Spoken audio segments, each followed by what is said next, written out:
Rupi Production Television présente tous les dimanches à l'émission Moment spirituel, L'amour emprisonné. Toute l'histoire du ministère spirituel de la sœur Donna Bélisaire, sa vocation à servir, mise en branle de la congrégation Les Sœurs Rédemptrices de Nazareth, l'expérience de la prison, les sacrifices pour aider les enfants pauvres, l'éclat de la sœur Donna sur la scène internationale. Chaque dimanche, un épisode à Moment spirituel, L'amour emprisonné, avec sœur Donna Bélisaire sur Rupi Production Television.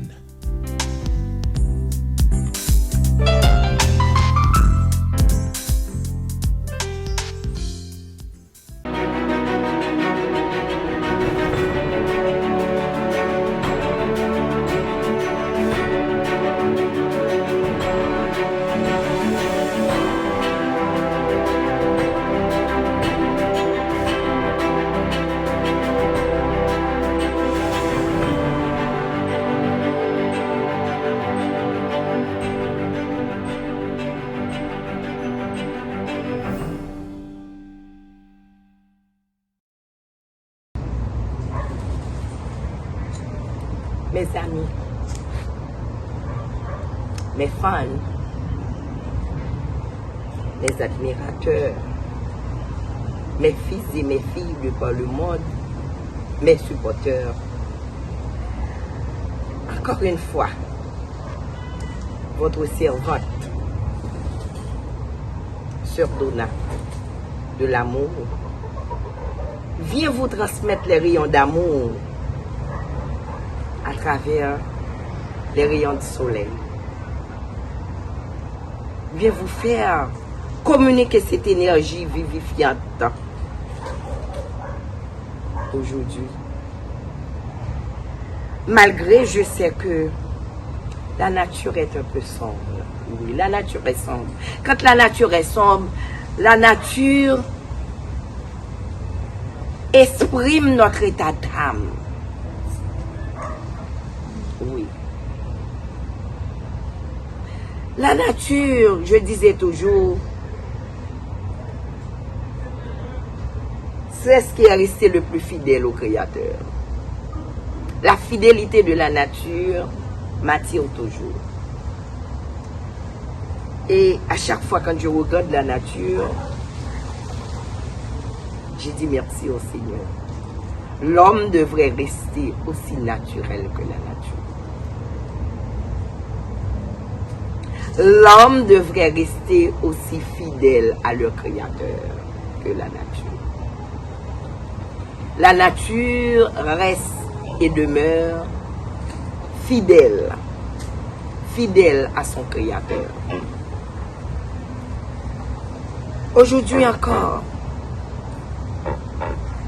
je dois vous confier, ce mois est un mois très spécial pour moi. Ce mois, la fin du mois de mai, tout le mois de juin, ça va se dérouler. 10 ans, on a chambardé tous les efforts d'une jeune femme seule a pu mettre sur pied. 10 ans sans pitié, après avoir donné près de 3 générations à mon pays. Après avoir passé tout mon temps, ma jeunesse, ma famille, mes rangs sociaux, mes amis, j'ai tout laissé. Pour aider ces enfants-là. Les reproches que me faisaient toujours mes amis, mes sœurs Donna, tu ne vois pas que tu t'oublies? Tu t'oublies trop. N'oublie pas, après toi qui en ferais, il faut que tu t'occupes de toi. Eh bien, ces pleurs, ces efforts des enfants, avec beaucoup de peine, pour les faire survivre, des enfants souffrant de la malnutrition, des enfants mourants, des enfants qui n'avaient rien, pas d'espoir du tout. leur vie. Il y a eu des enfants qui ne connaîtraient jamais leur nom, leur progéniture. Oui. Des enfants que parfois sur qui on a dû mettre le nom. Des enfants sur qui on a dû pour les faire revivre. J'ai dû me peiner. J'ai dû me mettre au niveau le plus bas. Ces enfants-là que parfois, venant de la malnutrition, presque mourant, 11 heures du soir, je savais les avoir sur mes bras pour faire de l'autostop pour pouvoir les amener à l'hôpital. Oui. Mais de tout ça, comme disent mes amis, mais pourquoi un rêve d'enfance qui est devenu une réalité. Oui. Un rêve d'enfance qui a fait son chemin. J'avais dit oui. J'avais dit oui. Et ce oui a fait son cours. Ce oui a dû faire son chemin.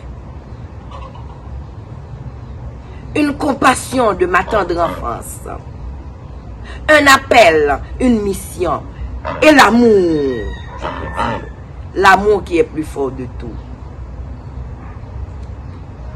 Et pour moi, c'est de voir ces enfants qui étaient comme nous étaient arrivés, comme inertes, et maintenant qui reprennent la vie, qui couraient, qui gazouillaient et qui souriaient. Je le dis toujours. Le sourire d'un enfant qui se sent en sécurité, qui se sent aimé, a pu trouver un plat chaud. Ça. C'est ma plus grande récompense de toute ma mission. Ma plus grande récompense de toute la mission, c'est quand je suis sortie et revenue. Les gazouillements de ces enfants-là qui viennent à moi.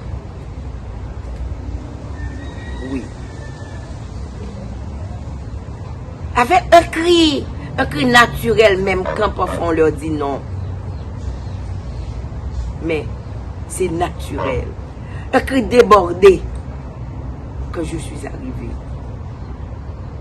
Voici notre maman ou bien même maman Marie. Eh bien, un beau jour où on se préparait à fêter nos 25 ans. Ce 31 mai 2012, où je venais de quitter Haïti. Il y avait une autre mission encore qui m'appelle. Je dois citer le nom de regretté mémoire, son Excellence, Monseigneur François-Marie Ligondé, qui en partie a fait de moi ce que je suis. C'est sur sa juridiction. C'est lui qui m'avait accepté à être une fondatrice. À peine 20 ans. La plus jeune fondatrice que l'Église n'aurait jamais connue, d'après ce qu'il me disait. Eh bien, le destin avait voulu, les dernières années dans sa vie, c'est lui qui nous assistait. Il était notre aumônier. Il vivait avec les enfants. Il était là avec nous. À voir, à vivre les bons et les mauvais moments. Malheureusement, il avait à faire un voyage. Un voyage qu'on devrait faire ensemble pour Paris. C'était promis. Il me disait toujours, ma fille, avant mon départ, C'est promis.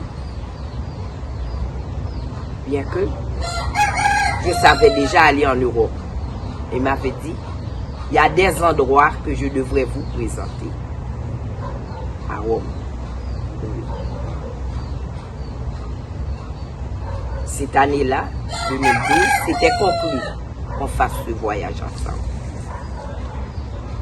Par la force des choses, des explications que je n'aurais pas à donner, il a dû me précéder.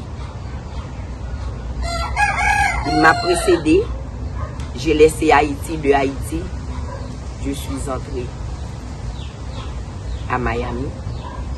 C'était pour prendre l'avion en urgence, car un des pères de Saint-Jacques, que de souvenirs, que de souvenirs.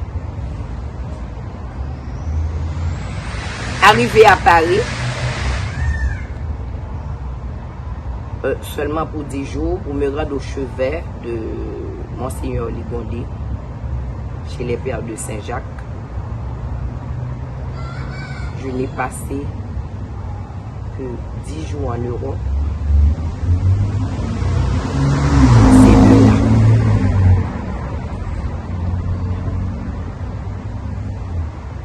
Ces deux-là,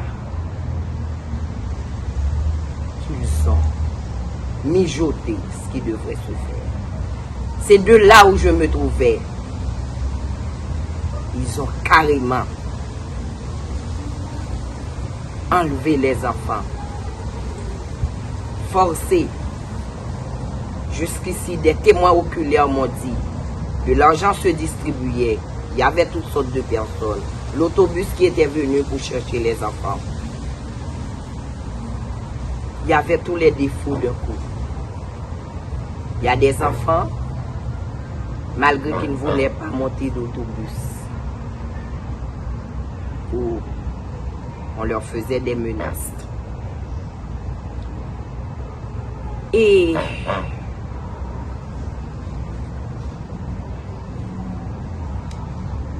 Mais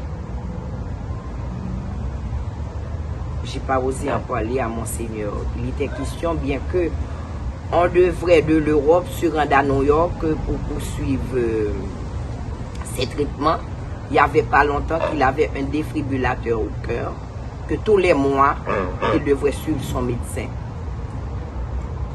Mais il me disait, on doit rentrer en Haïti de suite parce qu'il y a mes mémoires que je devrais donner à taper, etc., etc. Et vous savez, quand il me parle de ses mémoires, j'encourage toujours. Je dis, ok. Sur chaise roulante, encore faible, on est rentré en Haïti. C'est ainsi ce soir-là, arrivé en Haïti, que j'ai pu tomber sur ce tableau à l'institution. Que j'ai pu voir, comme disait Martin Gray, et je vais le redire encore. La nuit renaîtra de ses cendres. Oui. La semaine dernière, je vous parlais de ces douleurs-là. Et précipiter, ne pas vouloir que Monseigneur soit au courant. J'ai fait appeler de suite Monseigneur Poulard pour lui dire de faire chercher Monseigneur Ligondé pour ne pas vivre ce que moi je vivais. Bon, c'est ainsi que le surlendemain, Monseigneur Ligondé a été allé la voir. Pendant ce temps, j'ai géré la situation parce que je sais que ça va être très dur pour lui, surtout à chaque fois quand il venait et les enfants là venaient à ses pieds, l'attendaient et c'est lui qui était là pour le catéchisme, pour la messe, etc. pour les enfants. Il y avait des habitudes. Je sais que ça va être encore plus choquant pour lui que pour moi.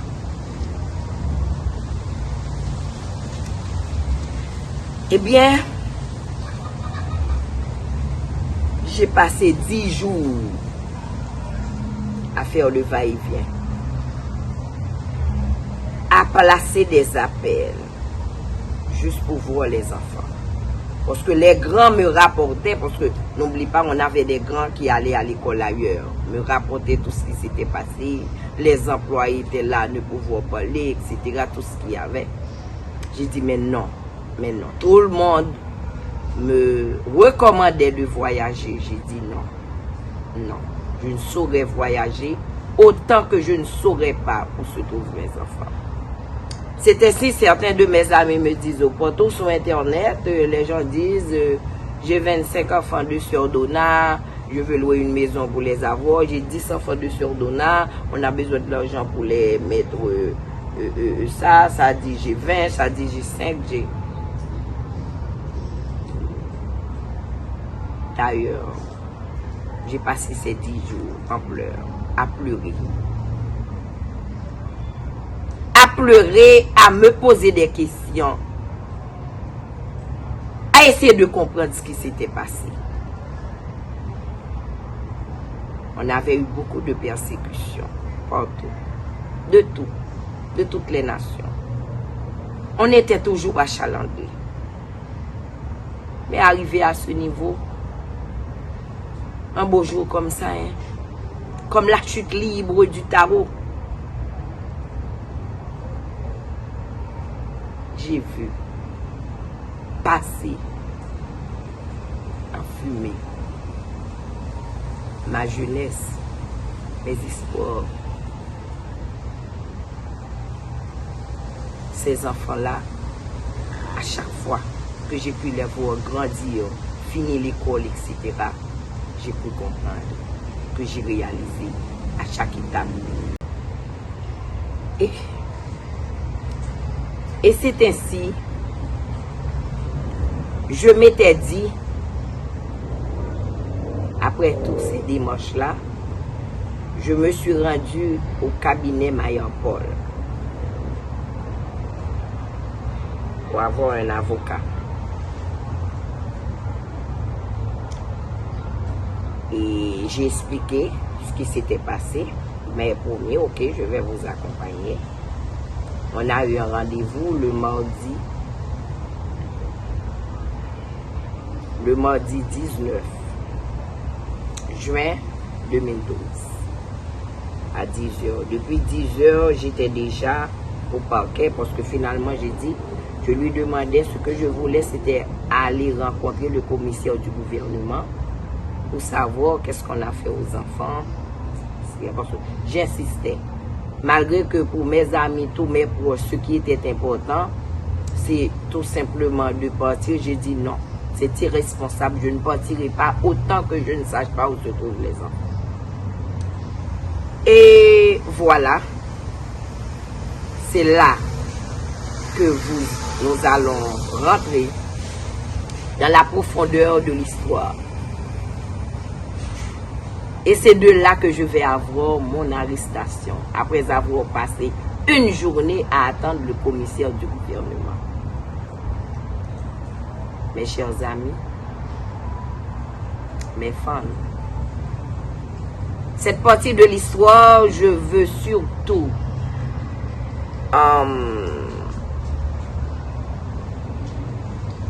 dédiquer ça à Monsieur Hérold Jean-François,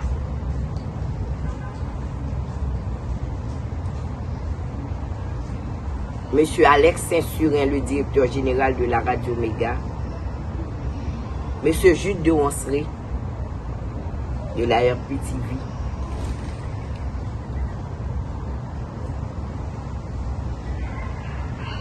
en mémoire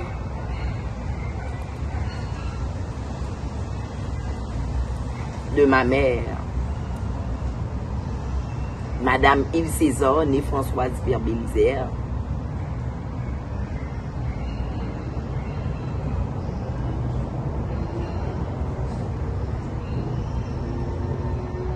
Monsieur Louis-André Kwame, mon supporter,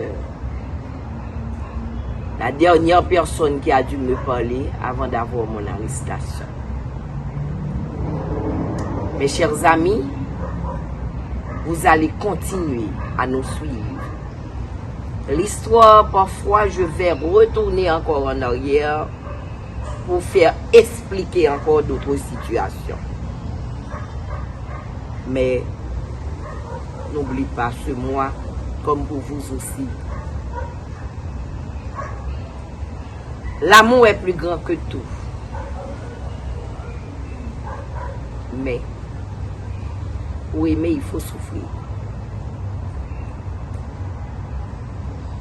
Et c'est pas pour rien, quand j'étais petite, je disais toujours, vivons pour témoigner l'amour.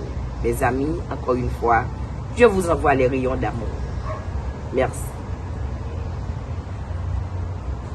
Merci et bonne fête à la RPTV pour ses 6 ans. Merci. Au revoir.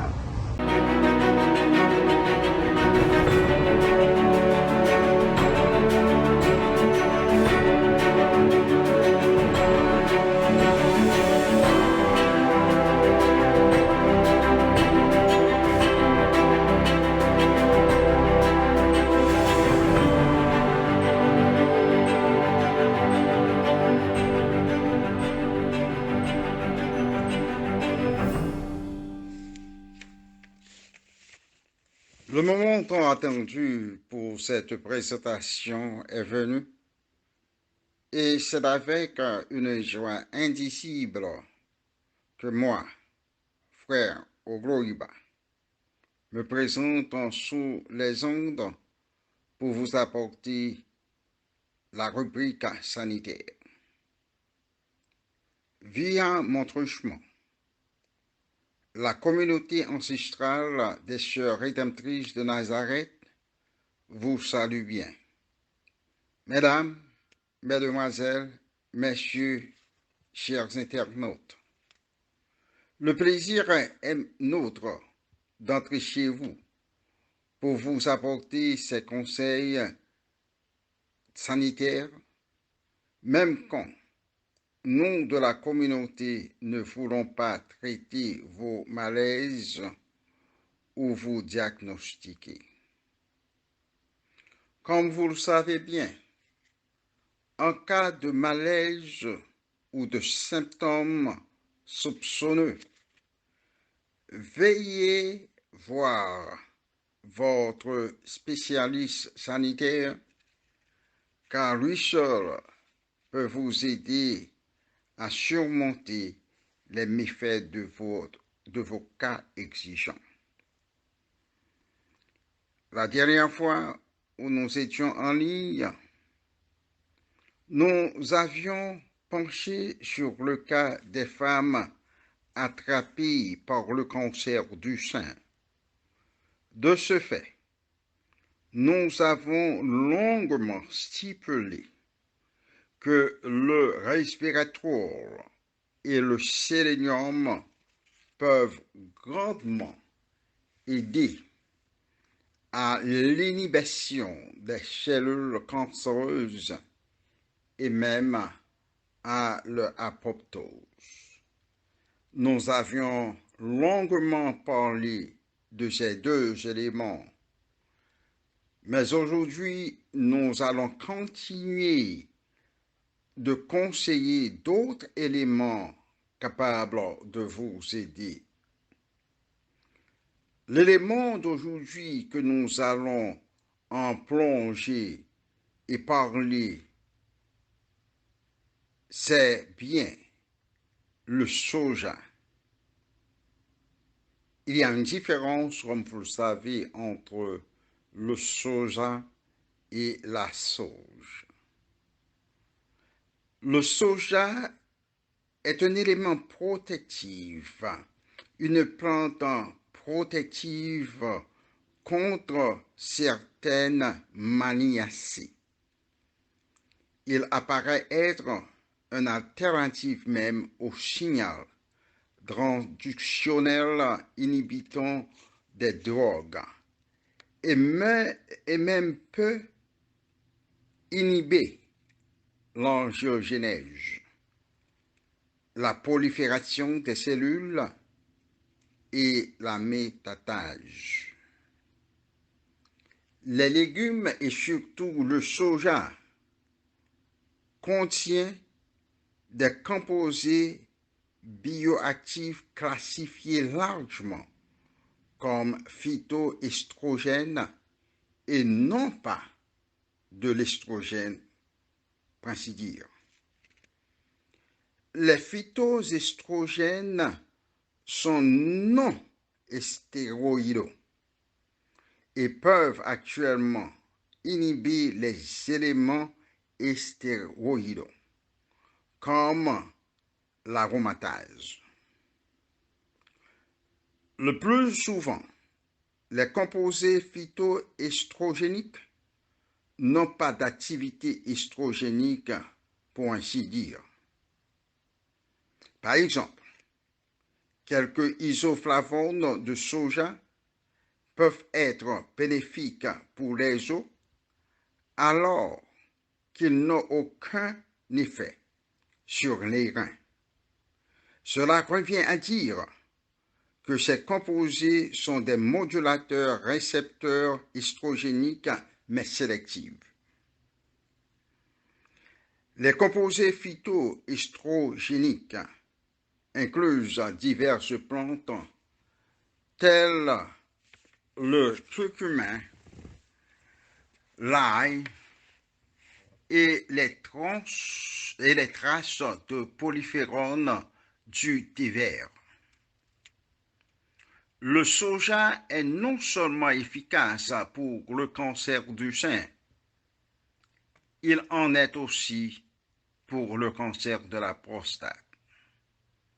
Vous savez bien que le cancer prostatique est dangereux et peut être facilement métastasé. Mais je dois vous dire que la génistéine, un composé trouvé dans le soja, est un élément puissant et ses effets spécifiques contre la prolifération des cellules cancéreuses dans la prostate. La génistéine a la capacité de freiner la métastase et de rétablir à la normale les tissus fragiles de la tumeur. Le soja phytochimique concentré inhibe le développement du cancer de la prostate et cela à 70%.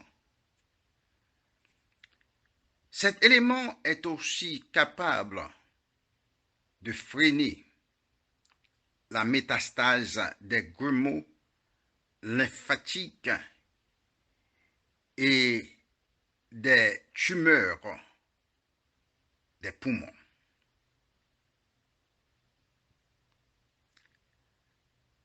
Le soja phytochimique initie l'apoptose et ainsi l'angiogénèse est significativement inhibée.